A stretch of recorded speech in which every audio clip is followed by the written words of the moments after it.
Cek.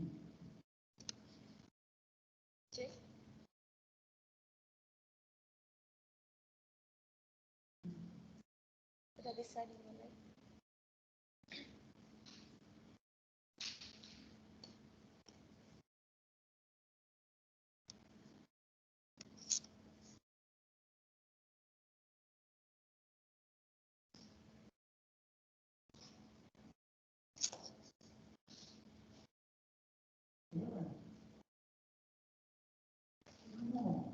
Belum. Start. Oke. Bismillahirrahmanirrahim. Acara akan segera dimulai. Suara saya terdengar ya? Bismillahirrahmanirrahim. Yang kami hormati Dekan Fakultas Pendidikan Bahasa Universitas Muhammadiyah Yogyakarta, Bapak Dr. Suryanto. Yang kami hormati Kepala Program Studi Pendidikan Bahasa Jepang, Ibu Rosi Rosiah, MPD. Yang kami hormati Bapak Ibu dosen Program Studi Pendidikan Bahasa Jepang, dan yang kami banggakan mahasiswa-mahasiswi Pendidikan Bahasa Jepang Universitas Muhammadiyah Yogyakarta serta seluruh peserta webinar series. Assalamualaikum warahmatullahi wabarakatuh. Innal hamdalillah nahmaduhu wa nasta'inuhu wa nastaghfiruh wa na'udzu billahi min syururi anfusina wa min sayyiati a'malina. Pertama-tama, marilah kita panjatkan puja dan puji syukur atas kehadirat Allah Subhanahu wa taala yang telah memberikan kenikmatan kepada kita semua sehingga kita dapat berkumpul pada pagi hari ini dalam acara webinar series dengan tema Hirokawa Enad Internship Program, Yamanashi University Exchange Students Program, dan The Japan Foundation Capacity Building Program. Kedua kalinya, sholawat serta salam kita curahkan kepada Nabi kita Nabi Muhammad Sallallahu Alaihi Wasallam yang telah membawa kita dari zaman kegelapan ke zaman peradaban Islam yang cerah ini. Di sini, saya selaku pembawa acara akan membacakan susunan acara pada hari ini. Yang pertama, pembukaan. Yang kedua, sambutan-sambutan. Yang ketiga, webinar sesi 1. Yang keempat, webinar sesi 2. Yang keenam, penutup. Marilah kita buka acara pada hari ini dengan baca basmalah bersama-sama. Bismillahirrahmanirrahim. Yang kedua, yaitu sambutan yang akan disampaikan oleh Kaprodi Pendidikan Bahasa Jepang Ibu Rosi Rosiah, MPD. Kepadanya kami persilahkan.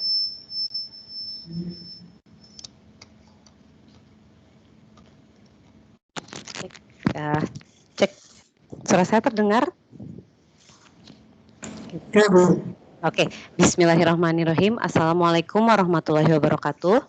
Waalaikumsalam warahmatullahi wabarakatuh. Puji dan syukur pertama-tama kita panjatkan kehadirat Allah Subhanahu wa taala karena berkat rahmat serta hidayahnya, alhamdulillah pada kesempatan kali ini kita semua dapat berkumpul dalam acara webinar series Hirokawa Enad Internship Program, Yamanashi Kenritsu Daigaku Student Exchange, dan juga The Japan Foundation Capacity Building presentation ya, presentasi untuk beberapa kegiatan internasionalisasi yang ada di program studi pendidikan bahasa Jepang. Pertama-tama saya ucapkan terima kasih pada Dekan Fakultas Pendidikan Bahasa Bapak Dr. Suryanto, kepada Pak Dedi Suryadi sebagai PIC dalam kegiatan ini, kepada dosen Bapak Ibu dosen program studi pendidikan bahasa Jepang yang hadir dalam acara ini, dan seluruh mahasiswa-mahasiswi program studi pendidikan bahasa Jepang yang saya cintai dan saya banggakan. Ya, tak lupa juga sholawat serta salam semoga terlimpah curah kepada Nabi besar Nabi Muhammad Sallallahu Alaihi Wasallam yang telah memberikan yang telah membimbing kita dari zaman Islam kegelapan menjadi zaman Islam yang sangat penuh dengan cahaya dan juga keberkahan. Langsung saja, jadi program kali ini yaitu program untuk presentasi atau laporan dari kegiatan-kegiatan internasionalisasi yang dilaksanakan oleh program studi pendidikan bahasa Jepang pada tahun 2019-2020. Di salah satu program internasionalisasi yang dilaksanakan oleh program studi pendidikan bahasa Jepang adalah ada internship program, kemudian student exchange, dan juga tadi the Japan Foundation capacity building yang sifatnya seperti pelatihan. Alhamdulillah kita mempunyai partner untuk internship yaitu Hirakawa Enat. Jadi selama 2 tahun kita sudah bekerja sama dengan Hirakawa Enat untuk melakukan internship selama 1 semester di Hiroshima. Kemudian di tahun 2019 juga alhamdulillah kita mendapatkan program G2G, government to government, antara Daerah Istimewa Yogyakarta dengan Prefektur Yamanashi. Jadi bekerja samanya itu antara program G2G yang alhamdulillah pada kesempatan kali itu kita dapat mengirimkan 1 mahasiswa dari Prodi PBJ untuk student exchange atau melakukan pertukaran pelajaran di Yamanashi Prefektur University. Itu alhamdulillah juga mahasiswa tersebut mendapatkan kesempatan untuk kuliah selama 1 semester. Dan juga salah satu kegiatan yang rutin kita ikuti setiap tahunnya adalah The Japan Foundation Capacity Building, yang itu kita sudah aktif mengirimkan mahasiswa sejak tahun 2015 ya. Jadi sejak tahun 2015 kita tiap tahun mengirimkan mahasiswa untuk mengikuti The Japan Foundation Capacity Building, yaitu program pelatihan yang dilaksanakan di Japan Foundation ya, itu di Kansai, terutama di Kansai. Dia untuk dengan program pelatihan selama 1,5 bulan. Sehingga untuk seluruh mahasiswa program studi pendidikan bahasa Jepang, Anda mempunyai kesempatan yang banyak sekali untuk ikut serta dalam kegiatan-kegiatan internasionalisasi yang diselenggarakan oleh program studi pendidikan bahasa Jepang. Mudah-mudahan saja meskipun tahun ini memang dunia ada COVID ya, pandemi COVID-19, tapi program internasionalisasi bisa tetap diselenggarakan. Alhamdulillah kemarin untuk tahun 2020 ini program studi PBJ mendapatkan tawaran dari Taiwan untuk melaksanakan pertukaran pelajar gitu ya. Itu merupakan kesempatan pertama dari kita, ada tawaran dari universitas untuk mengirimkan mahasiswa pertukaran pelajar ke Taiwan, sehingga akan banyak sekali kesempatan-kesempatan untuk mahasiswa program studi pendidikan bahasa Jepang pada khususnya ya, dan mungkin mahasiswa Universitas Muhammadiyah Yogyakarta pada umumnya untuk melaksanakan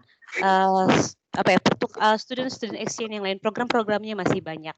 Jadi untuk mahasiswa Prodi PBJ, apabila ada program-program, jangan khawatir, ikuti saja, coba saja, karena jangan sampai pernah tahun berapa ya, jadi peminat untuk mengikuti capacity building itu hanya 1 orang.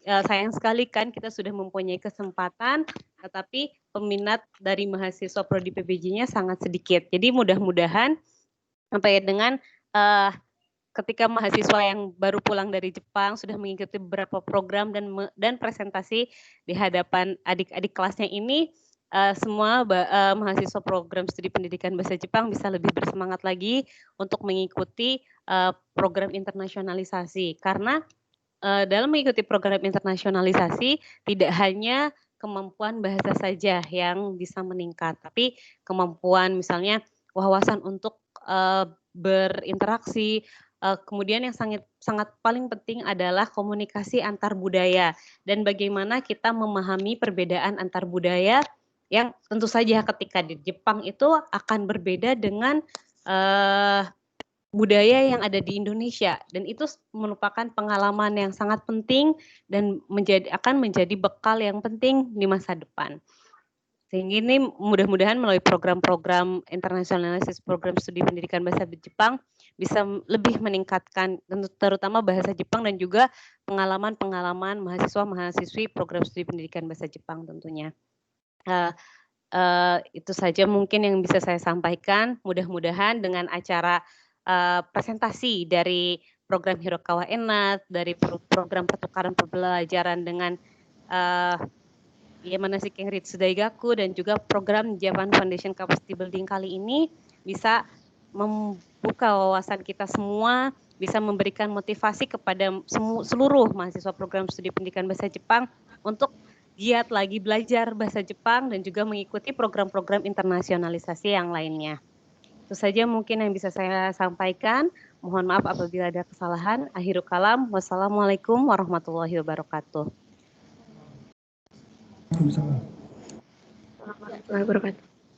Terima kasih kepada Ibu Rosi Rosia atas sambutan yang telah diberikan.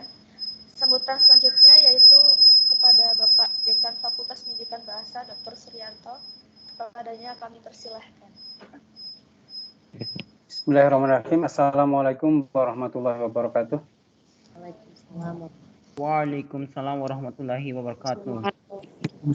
Alhamdulillah nahmaduhu wa nasta'inuhu wa nastaghfiruh wa na'udzu billahi min syururi anfusina wa min sayyiati a'malina may yahdihillahu fala mudilla lahu wa may yudlil fala hadiya lahu. Rabbi shrah li sadri wa yassir amri wa hlul 'uqdatam min lisani yafqahu qawli. Yang saya hormati Bapak Wakil Dekan Bidang Akademik Bapak Dedi Suryadi PhD, Bapak yang saya hormati juga Ibu Kaprodi dan Sekprodi Pendidikan Bahasa Jepang, Bapak Ibu dosen yang saya hormati dan adik-adik mahasiswa yang saya banggakan.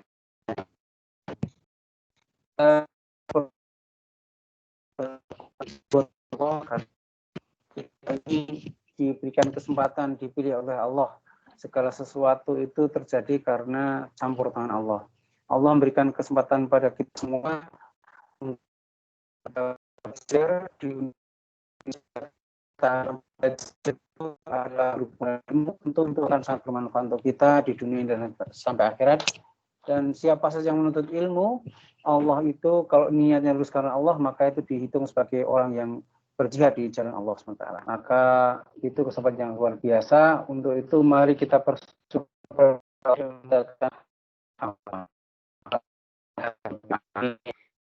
Jangan lupa pada junjungan kita Nabi Agung Nabi Muhammad SAW. Bapak Ibu dan Mbak-mbak dari mahasiswa yang saya banggakan. Pertama-tama saya mengapresiasi bahwa di antara 3 jurusan pendidikan bahasa Inggris, bahasa Arab, dan bahasa Jepang, baru bahasa Jepang yang real dia itu bisa bekerja sama dengan perusahaan. Dan ini adalah sejalan dengan kurikulum terbaru yang dicanangkan oleh Menteri Pendidikan Nadiem Makarim tentang Merdeka Belajar Kampus Merdeka, MBKM.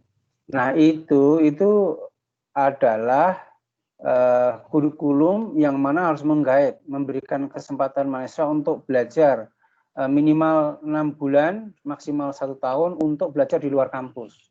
Nah saya kira pendidikan bahasa Jepang ini punya kesempatan yang sangat bagus, dan tidak hanya begitu, bisa bekerja di mana bahasa Jepang digunakan sebagai bahasa asli, bahasa penutur aslinya, yaitu di Hirokawa-ena. Nah, kalau adik-adik ini mau dan mencoba, kalau bisa mungkin lebih banyak, lebih baik kalau bisa itu datang ke Jepang. Dan mungkin untuk ke depan itu tidak hanya 6 bulan, kalau bisa 1 tahun. Dan kemudian mungkin diusahakan pihak Prodi menghitung kira-kira 1 tahun itu seperti apa. Apa keuntungannya? Yang pertama, dengan 1 tahun di sana, saya kira akan meningkatkan kapasitas penguasaan bahasa Jepang dengan lebih baik. Minimal tiap hari harus praktek, karena saya sudah melihat tidak banyak orang Jepang yang bisa berbahasa Inggris, artinya terpaksa harus ngomong bahasa Jepang. Saya sempat ke Jepang dengan Pak Dedi beberapa hari, 1 minggu atau berapa itu, atau lebih lah, saya lupa harinya berapa. Dan ketika saya mau ngomong Jepang itu, ketika saya mau ngomong bahasa Inggris, tidak semua orang bisa.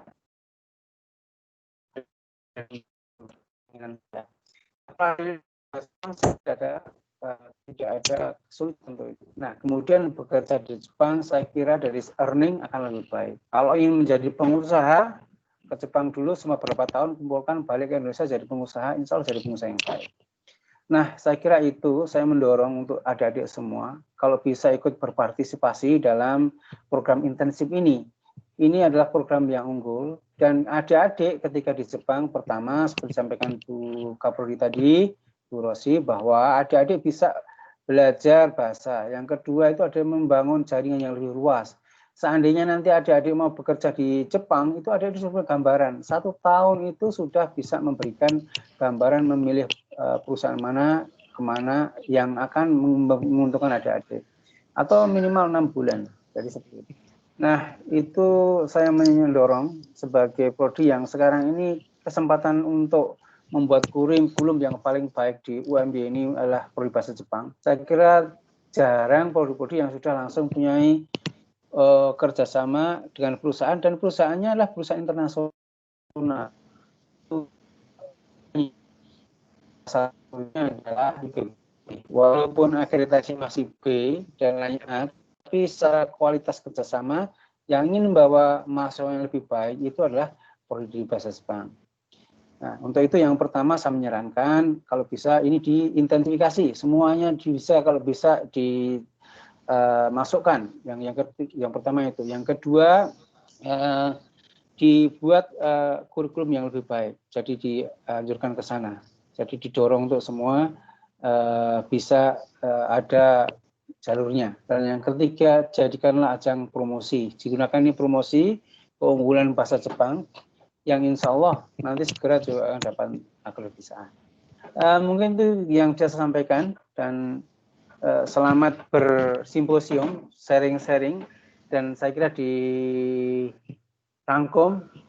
Mungkin saya tidak bisa sampai selesai karena ada kegiatan-kegiatan lain, tetapi nanti saya ingin lihat seperti apa paparan dari adik-adik semua. Mungkin begitu yang bisa saya sampaikan. Terima kasih atas perhatiannya. Selamat dan sukses selalu untuk prodi bahasa Jepang. Akhirul kalam, billahi taufiq wal hidayah. Assalamualaikum warahmatullahi wabarakatuh. Waalaikumsalam warahmatullahi wabarakatuh. Waalaikumsalam warahmatullahi wabarakatuh. Ya, terima kasih kepada Bapak Dekan telah memberikan sambutannya. Kita menginjak acara yang ketiga, yaitu webinar sesi pertama dengan tema Hirokawa Enat Internship Program yang akan dibawakan oleh 5 presenter, yaitu yang pertama Leo Sadewo, yang kedua Dewi Wahyuningsih, yang ketiga Elia Andriani, yang keempat Lia Wijayanti, yang kelima Nur Kahidin, dan akan dimoderatori oleh Bapak Dedi Suryadi. Waktu dan tempat kami serahkan seluruhnya kepada moderator.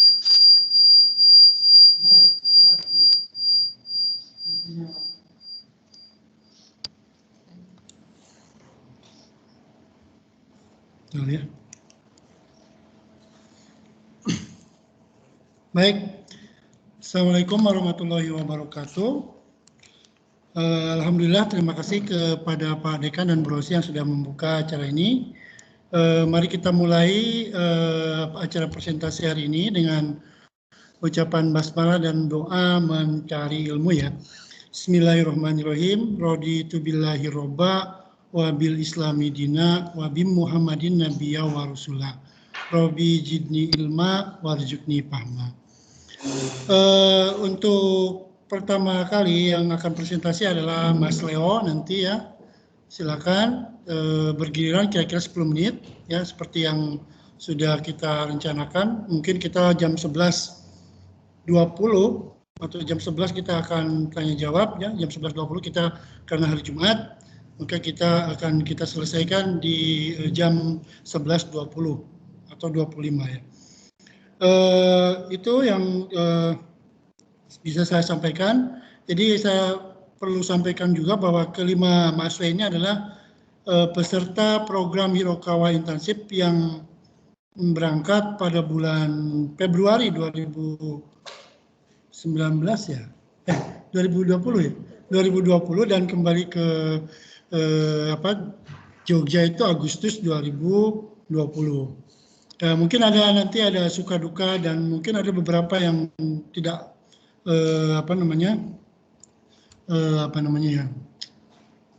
kurang beruntung gitu ya. Sebetulnya saya menginginkannya mereka memperpanjang menjadi setahun, tapi karena ada COVID maka mereka ingin pulang ke Indonesia. Jadi mungkin itu beberapa satu yang sedikit menjadi ini ya.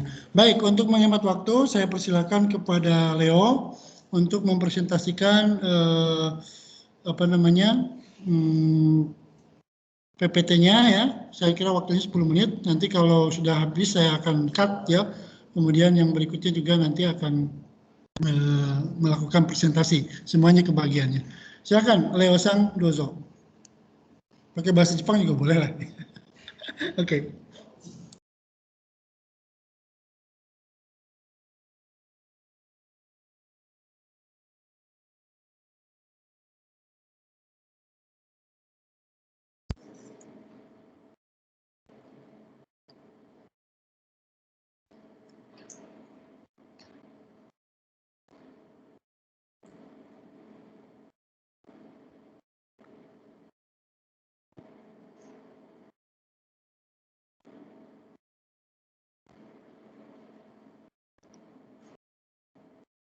Cek tes, apa suara saya terdengar dengan baik?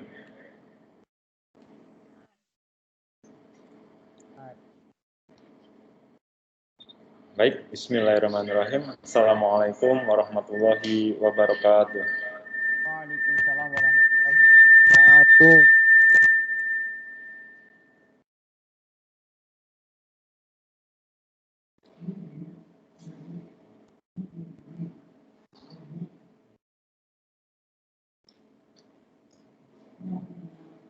Hai, minasan, ohayou gozaimasu.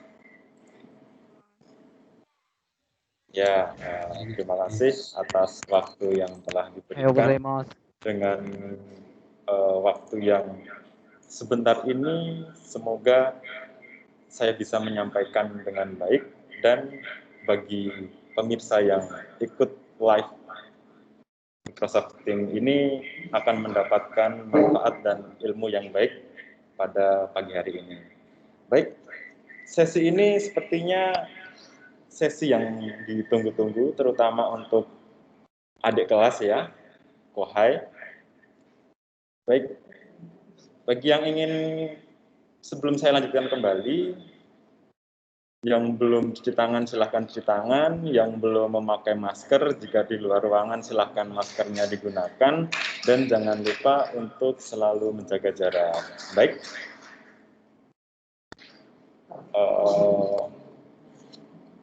Mas Operator, apakah sudah siap?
PPT-nya belum muncul. Nah. Oke, sudah. Silakan.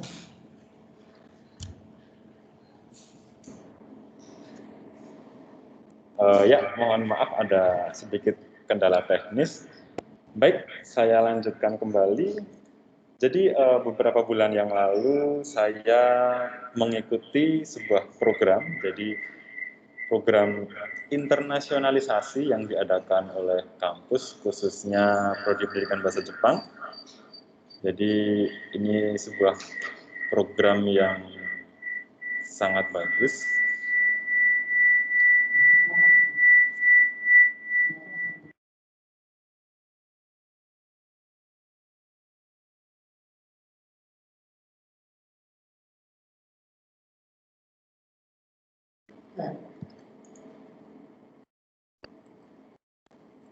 Baik, saya lanjutkan kembali. Jadi saya melakukan internship, jadi sebuah pelatihan, mirip seperti kerja yang nyata gitu ya. Jadi saya belajar, saya memahami, dan apa yang saya dapatkan selama berkuliah di sini bisa saya aplikasikan dengan sangat baik. Baik, jadi dari Februari ya hingga bulan 7 ya. Jadi kurang lebih selama 6 bulan atau 1 semester. Dan pada waktu berangkat ya pandemi melanda. Tapi itu apa ya? Bakal menambah semangat kita bersama. Baik, lanjut.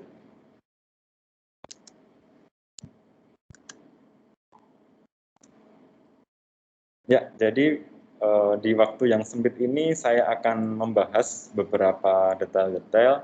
Berhubung waktu yang diberikan sangat sedikit, saya akan membahas poin-poin yang menurut saya penting untuk saya bagikan kepada teman-teman semua. Jadi khususnya bagi adik tingkat yang sangat bersemangat dan semua orang yang semoga bisa ke Jepang dan mewujudkan mimpinya. Amin. Jadi latar belakang, tempatnya seperti apa, deskripsi tempatnya seperti apa, tahap-tahap yang dilakukan, deskripsi kegiatan, hingga kekurangan dan kelebihannya. Baik. Ya, internship program Hirokawa Enat. Jadi seperti yang disampaikan ya tadi, Merdeka Belajar Kampus Merdeka. Nah, ini cocok sekali dengan pembelajar bahasa Jepang seperti kita. Jadi kampus terutama prodi kita ini bekerja sama dengan perusahaan ya. Jadi jadi kita belajar bagaimana ilmu yang kita pelajari ini bagaimana sih penerapannya gitu. Bagaimana kita mengaplikasikan dengan baik, bagaimana kita dapat mempertajam keahlian kita seperti itu. Lanjut. Nah, tempat pelaksanaannya adalah di sini. Jadi ini makanan utama. Kira-kira bagaimana jika minasang melihat tempat seperti ini? Baik di luar ya, baik ya seperti ini ya. Namun ada yang bisa lihat ini? Ya, ini adalah teman-teman saya ya selama belajar di sana. Jadi jika kita belajar kaiwa di sini mungkin dengan biasanya Yuriko Sensei ya, yang penutur asli orang Jepang mungkin hanya 1 jam, 2 jam. Nah, di sana hampir kecuali kita tidur malam ya, itu saya berkomunikasi dengan orang Jepang. Alamatnya ada di Higashi Hiroshima, Jepang. Saijo Service Station. Baik. Nah, deskripsi tempat magangnya jadi seperti ini. Nah, di Jepang itu ada sedikit perbedaan. Jadi kalau di sini kita nyebutnya pom bensin ya, SPBU, tapi di sana itu lebih tidak sekedar SPBU. Jadi ada paket komplit gitu. Bisa kita artikan salon bisa, showroom bisa, jadi perbaikan dan perawatan utamanya adalah maintenance. Baik, nah ini pernah ada yang bertanya kepada saya, Kak, kalau ikut itu apa yang saya dapatkan? Saya dapat apa gitu kan? Feedback baik yang akan ada ke kita itu apa sih Kak gitu kan? Banyak yang bertanya seperti itu. Nah, ini adalah fasilitas. Fasilitas itu ada 2, fasilitas yang kita dapatkan secara fisik, yaitu fasilitas yang dapat kita rasakan, kita manfaatkan langsung dan orang lain bisa melihat. dan juga fasilitas yang non-real. Jadi apa ya, mungkin orang lain tidak bisa melihat, tapi sangat bisa kita rasakan dan manfaatnya sungguh luar biasa. Ya, seperti tadi yang sudah dijelaskan sebelumnya, seperti membangun jaringan yang luas, melatih komunikasi secara langsung, meningkatkan skill kita, yang semua itu apa ya, tertuju pada proses pendewasaan kita, terutama kita sebagai seorang mahasiswa. Jadi mungkin umum, tapi akan sedikit aneh jika kita apa ya, mengambil pelajaran bahasa Jepang, namun ya bahasa kita perlu ditingkatkan kembali seperti itu. Jadi disinilah poinnya. Baik, fasilitasnya adalah yang pertama, kita diakomodasi di sana itu sepeda ya, karena jika kita pakai mobil atau motor, kita tidak ada SIM yang berlaku di sana. Baik, lalu berikutnya adalah tiket kereta, itu jadi kita pulang pergi, full service kita dibiayai seperti itu. Nah, yang berikutnya apartemen lengkap beserta isi. Kita tidak perlu lagi ya beli-beli meja, beli-beli segala sesuatu, semua sudah disiapkan. Jika saya menilai itu apa ya, lebih dari mungkin apa ya, bintang 3 mungkin ya. Itu sangat luas sekali, bahkan di apartemen saya itu ada satu kamar yang saking luasnya tidak dapat apa ya, buat apa, jadi tidak dipakai seperti itu. Lalu berikutnya ya gas, air, listrik, dan televisi. Jadi di sana itu gas itu bayar, air bayar, listrik bayar, dan semuanya bayar. Tapi bagi kita yang belajar bahasa Jepang di sana, semua sudah ada yang menanggung. Jadi kita hanya menikmati dan belajar pun tenang, aman, dan nyaman. Baik, lanjut. Nah, tiket pulang pergi. Jadi kita naik pesawat ke sana, kita naik kereta di sana, itu semuanya sudah diakomodasi oleh yang berkaitan. Jadi terbayang ya harga tiket dari Jepang sampai Indonesia, begitu pula sebaliknya, dan kegiatan kebudayaan yang ada. Nanti kita kupas lebih dalam. Baik, lanjut. Nah, yang berikutnya adalah uang saku, 75.000 yen. Nah, ini biasanya yang lagi tiduran, yang lagi rebahan, ini melek nih langsung ya kan? Iya. Yeah. Jadi 75.000 yen, itu jika kita rupiahkan ya, sekarang itu yennya berapa ya? 140 atau berapa ya? Nah, itu sekitar 10.500.000 rupiah. Wow, ya kan? Jika minasang bisa berhemat, ya belanja seperlunya, ya contohnya seperti saya ini. Di sisa semester saya ini, saya sudah tidak perlu memikirkan apa ya, aduh bayar uang kuliah bulanan gimana, SPP gimana ya. Sudah ya tinggal belajar yang baik, belajar yang bagus. Alhamdulillah dapat rezeki dari berhemat. Baik, saya lanjutkan. Nah, ini belajar kebudayaan Jepang apa aja dan gimana aja nanti bakal saya bahas lanjut. Nah, paket wisata. Jadi ya kalau kita ikut paket wisata ke Jepang ya, mungkin biaya tidak habis apa ya, mungkin lebih dari 10 juta ya, 10 juta lebih. Itu pun cuma sehari 2 hari. Nah, kita 6 bulan ya, bisa dibayangkan. Lalu belajar JLPT N2. Kebetulan saya waktu mau berangkat itu sudah mendapatkan level JLPT N3. Jadi saya